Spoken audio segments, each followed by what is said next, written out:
मैं राजस्थान से संबंधित एक चर्चा लेके आया हूँ।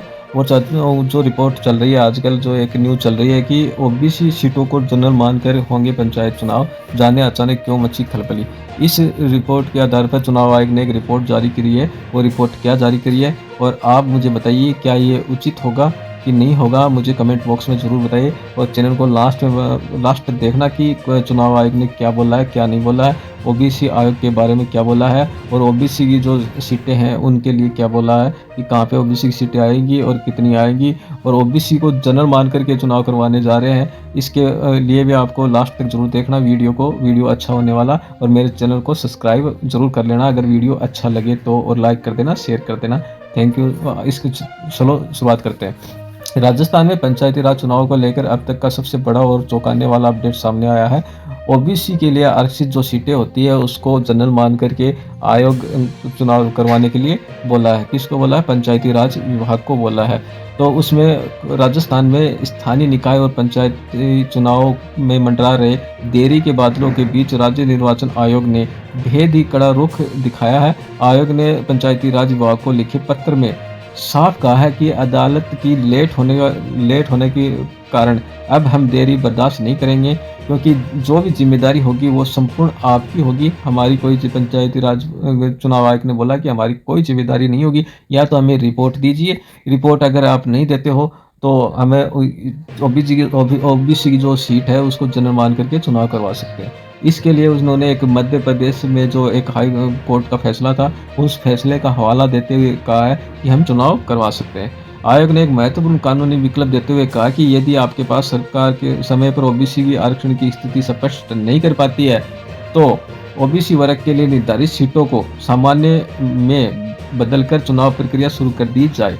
ये इसके बाद उन्होंने आयोग ने इसके लिए सुप्रीम कोर्ट के मध्य प्रदेश मामले के उच्च फैसले का हवाला दिया है, जिसमें ओबीसी आयोग की रिपोर्ट के बिना भी चुनाव कराने की अनुमति दी थी कि आप चुनाव करवा सकते हैं। अगर फिर भी आप लेट करते हो या आपके पास कोई रिपोर्ट नहीं है, ओबीसी की कोई रिपोर्ट नहीं है, तो आप संपूर्ण जिम्मेदारी आपकी होगी। तो दोस्तों, मैं इस पे थोड़ा रुक कर के कुछ बताना चाहता हूँ कि अगर आपके पास पावर है, फुल पावर आपके पास, और आप किसी के पास अगर रिपोर्ट मंगवानी है, उनको बोलना है कि 10 दिन के अंदर-अंदर मुझे रिपोर्ट चाहिए। क्या आपको लगता है कि वो रिपोर्ट नहीं आएगी? ये मुझे कमेंट बॉक्स में ज़रूर बताना। इस सवाल का जवाब मुझे कमेंट बॉक्स में ज़रूर बताना कि मैं बोल रहा हूँ कि मुझे नहीं पता, मुझे किसी भी कंडीशन में 10 दिन के अंदर रिपोर्ट चाहिए।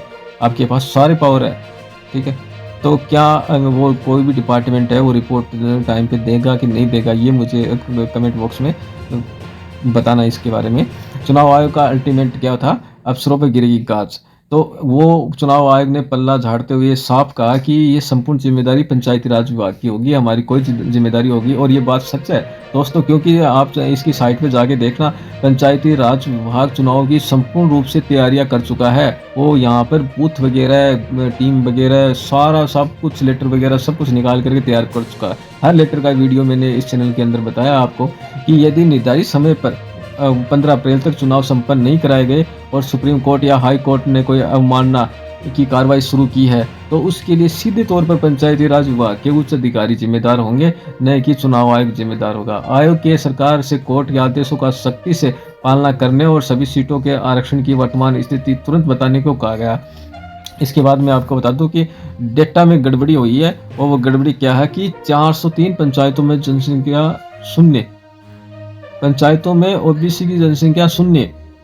इस पूरे विवाद की जड़ में वो डाटा है जिसे ओबीसी आयोग ने त्रुटिपूर्ण बताया है। क्या बोला ओबीसी आयोग ने? ओबीसी आयोग ने मुख्य सचिव श्रीनिवास को बताया कि जन आधार प्राधिकरण द्वारा दिया गया डाटा इतना गलत है कि उसके आधार पर आरक्षण तय करना संभव नहीं है। तो दोस्तों, क्या आपको लगता है कि ये डाटा कुछ, क्योंकि जन आधार प्राधिकरण के द्वारा दिया गया डाटा गलत हो सकता है?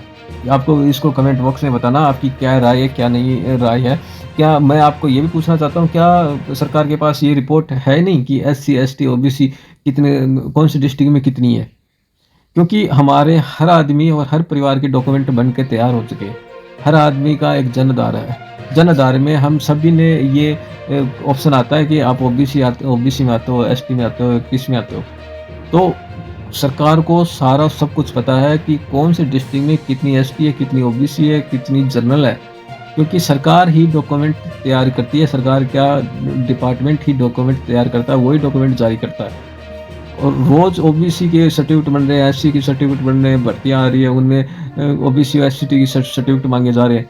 सारा रिकॉर्ड सरकार के पास है। हैरान करने वाले आंकड़े ये है कि आयोग के अनुसार ओबीसी आयोग के अनुसार प्रदेश की 403 ग्राम पंचायतों में कुल जनसंख्या और ओबीसी आबादी दोनों की शून्य दर्ज किया गया। क्या ऐसा संभव है? आप बताना इसके ऊपर। और जो मैं आपको एक सवाल और पूछना चाहता हूँ कि जो ओबीसी का जो कैंडिडेट है उसको जनरल में मान करके चुनाव लड़वा रही है सरकार, या कोई आदेश ऐसा बता रहे हैं क्या कि ये कि उचित है कि उस कैंडिडेट के लिए, ओबीसी के कैंडिडेट के लिए क्या ये उचित है? इसके बाद मैं आपको बता दूं कि नियमों के उलट आंकड़े। सरकारी दिशा निर्देशों के अनुसार ग्राम पंचायत की आबादी कम से कम 1200 होनी चाहिए, लेकिन 108 पंचायतों में ये मात्र 1 से 500 दिखाई गई है।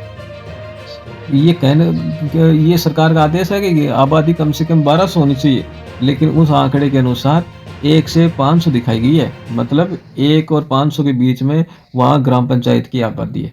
क्या आपको लगता है कि एक ग्राम पंचायत में 500 व्यक्ति हैं? ऐसा हो सकता है? और सरकार कहती है कि कम से कम 1200 से तो होनी चाहिए। इन भारी विसंगतियों के कारण ओबीसी आयोग 31 मार्च तक अपनी रिपोर्ट सौंपने की स्थिति में नहीं दिख रहा, क्योंकि उसको ये गड़बड़ी दिख रही है और इसीलिए वो ओबीसी आयोग रिपोर्ट में देरी करता है। लेकिन चुनाव आयोग कहता है कि भैया मुझे तो जल्दी से जल्दी रिपोर्ट चाहिए, क्योंकि हाई कोर्ट का आदेश है कि मुझे 15 अप्रैल तक चुनाव करवाने हैं, नहीं तो संपूर्ण जिम्मेदारी आपकी होगी, आपके अधिकारियों की होगी।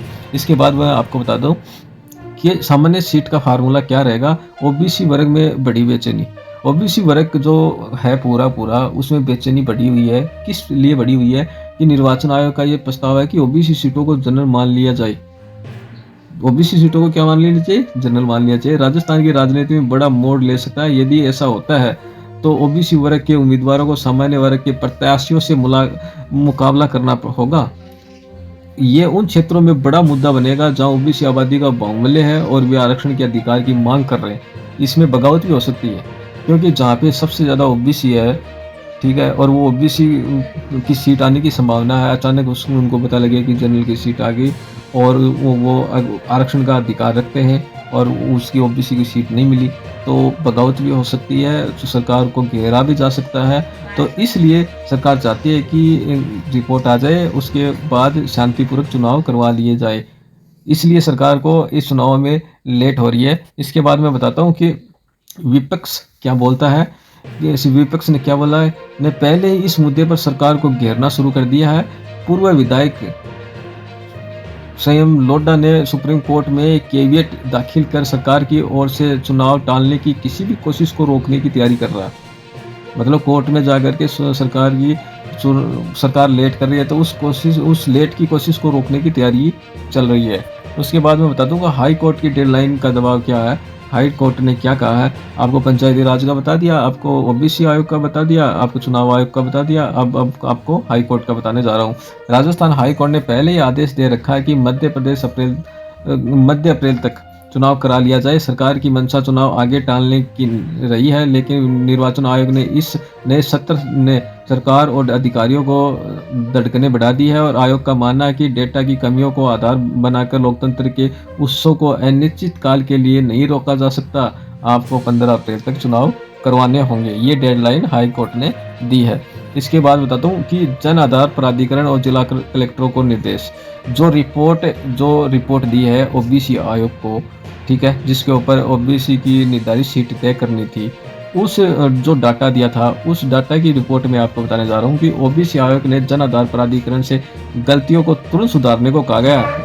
ओबीसी आयोग ने क्या कहा है, किस डिपार्टमेंट को? जन आधार प्राधिकरण को कहा कि आपके डाटा के अंदर गलतियां हैं, उस गलतियों को आप सुधारिए और ताकि हम ओबीसी का सीटों का निर्धारण कर सके। साथ ही मुख्य सचिव से आग्रह किया गया है कि सभी जिला कलेक्टरों को निर्देश दिए जाए कि वे पंचायतवार एससी और एसटी और ओबीसी की सटीक जनसंख्या का डेटा उपलब्ध करवाए।